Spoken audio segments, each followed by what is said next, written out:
Okay, so we are on, I believe we're on lesson number 232 of a workbook of A Course in Miracles. Be in my mind, my Father, through the day. The first, I wanted to go back for a second and just take a look at a short section from the contemplation that you read, or the understanding that you're given to contemplate along with this lesson for the day. And then toward this second part, it says, "Let us come daily to this holy place." Remember, we're talking about salvation, and spend a while together. Here we share our final dream. So, how happy are you to hear that this can be your final dream? Ultimately, now, if we were in the Old Testament, and we lived in Sodom and Gomorrah, and the Lord just spoke to Lot and said, "Take up all your people, find your people, and leave, because it's come to an end. It cannot continue the way it is. So something's about to happen, but it need not happen to you." And this is what this is saying. And this is, so you're being offered the ability to walk out of the dream, or have the dream depart you, is actually more in line with what we've been reading, and with how we're given to learn that this works. We don't depart the dream. We heal our mind of the necessity of dreaming by releasing ourselves from the effects of the split, as we no longer listen to the cries of the ego, and just attend to the voice of the Spirit of God within us, and follow the guidance that we're given. And this is part of the guidance that we're being given. "Let us come daily to this holy place and spend the while together. Here we share our final dream." How happy are you to hear this is your final dream? Are you going to be like Lot's wife and have regrets? Because it's merely our regrets at thinking there's something left within the dream undone, or something more to the point, something within the dream of specialness, by which you think, or from which you think, or with which you think, you are going to derive a satisfaction that you haven't derived before. It's finally going to give you everything you've been looking for. Now, obviously, you haven't had if that's true for you, then you haven't had the experience of recognizing this is a dream of nothingness. And the contact that we make in this holy place daily with our Father offers us communication and the restoration to the certainty that everything we want, not broken down in bits and pieces, but as a totality of a gift to us. Reality is a totality of a gift to us that was given to us, in which we were blessed in God's initial thought for us when we rose up in the eternal nature of creation as an infinite being in His image and likeness. It is a dream in which there is no sorrow, for it holds a hint of all the glory given us by God. The grass is pushing through the soil. The trees are budding now. The birds have come to live within their branches. Earth is being born again in new perception. It's a new heaven. We've discovered a new reality, and a renewing reality in our mind that was always been there, beyond where we were allowed ourselves to go before, because we were so busy being fearful of our own reality, of our Father, of love, that we never gave ourselves the time to sink in and see what it is we were really fearful of, to find out there was nothing to fear whatsoever.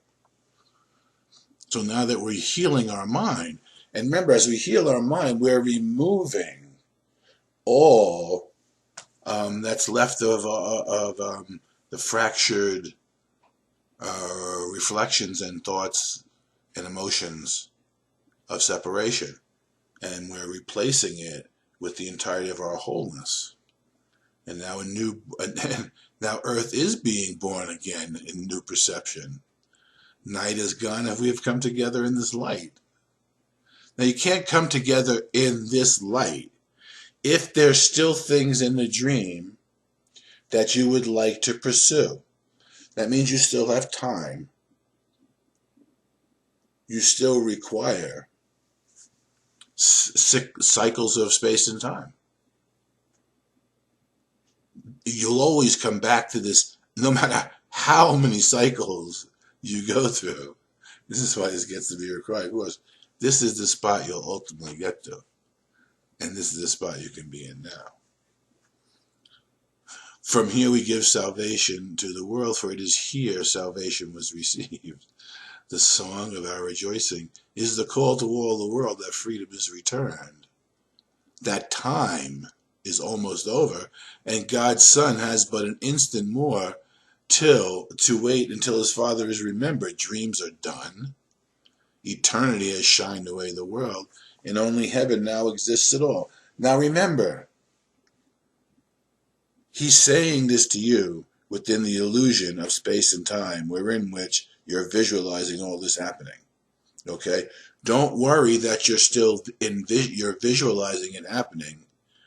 Just go back to the inner vision that you'll be giving of reality. And you'll see that when you join with that, this world is pale and being shined away in your mind by the brightness and the love that you experience in your connection with reality that you make when you come to this place daily and spend some time with your Father in right-minded understanding of what it is that's occurring. So be in my mind, my Father. Where else would he be? Because you're in his. And you're exactly as he is. He created you and holds you in his mind.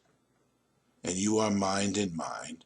So as his creation, you are created exactly like him.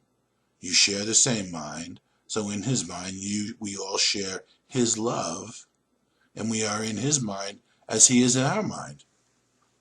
And now we can become aware of it because there's no fear left. There's nothing left to be afraid of. We're losing our fear of each other. It's not that you're no longer fearful, but it's that you are recognizing in your right mind the reasons and the source for fear, and you're not projecting outside of your brother and blaming it and associating your fear with anyone being guilty, including yourself. You're allowing these fearful moments to be turned over for the healing, and the fearful moment, when it's healed, is replaced by innocence, guiltlessness, when you're joined with the Christ.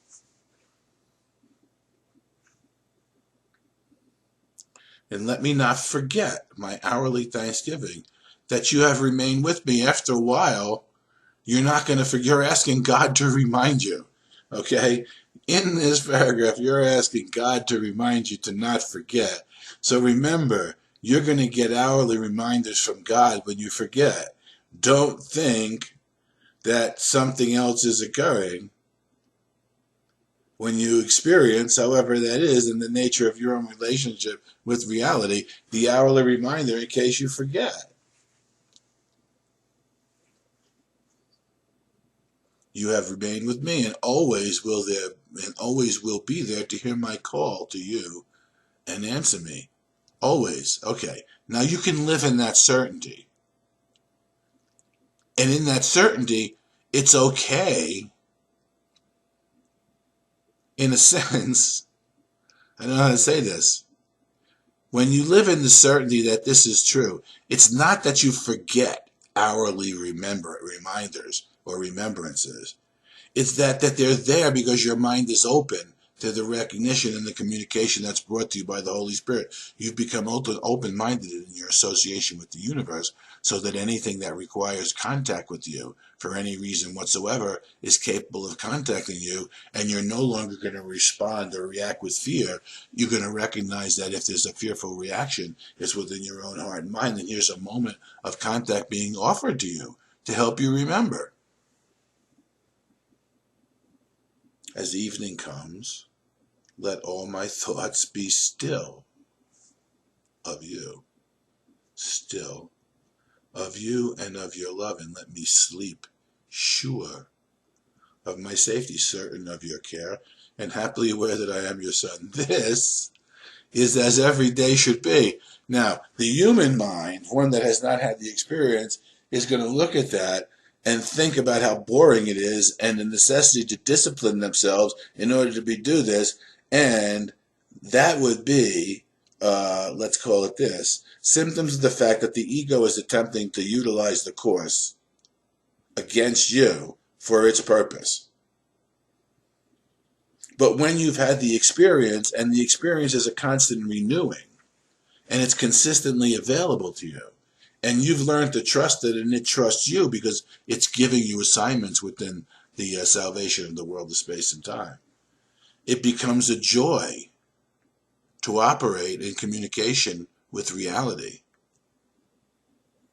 when you begin to tune in and let it tune into you, and you become trustworthy to yourself, innocent and guiltless enough within your own association with yourself that you're no longer afraid of reality and your Father.